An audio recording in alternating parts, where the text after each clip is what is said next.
600 chariots churned up dust and stone behind Pharaoh and his armies.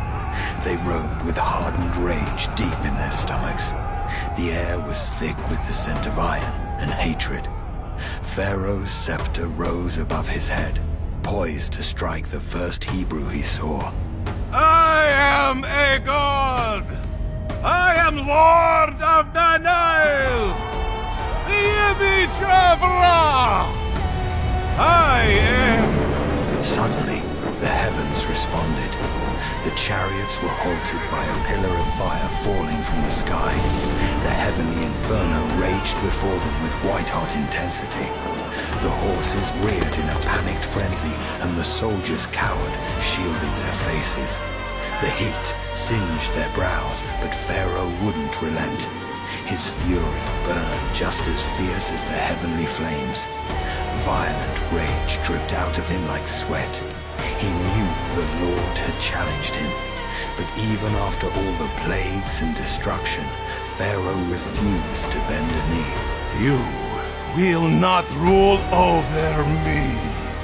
If I can't hit them back, I'll kill them. Their blood shall consecrate my reign. They will know that I am Pharaoh. The children of Israel stood in front of the sea. The waters churned violently, a dark and chaotic symbol of death.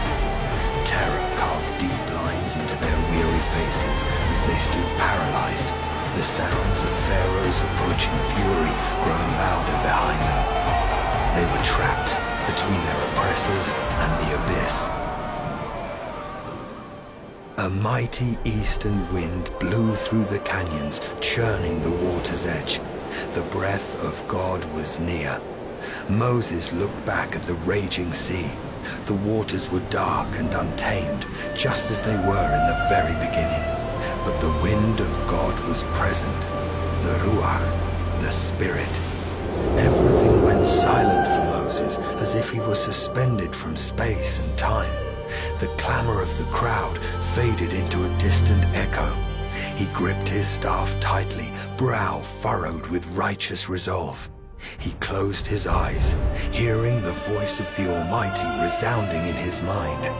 Why do you cry to me? Tell the children of Israel to advance. Stretch forth your hand over the sea, and behold my wonders. I will triumph over Pharaoh and his armies. My glory will be revealed, and my name will be exalted among the nations. They will know that I am the Lord. Moses opened his eyes, planted his foot firmly on the rock below, and raised his staff. The breath of God blew from behind his chosen people. The wind cut through the sea like a razor, dividing the waters into two great walls with dry land between them.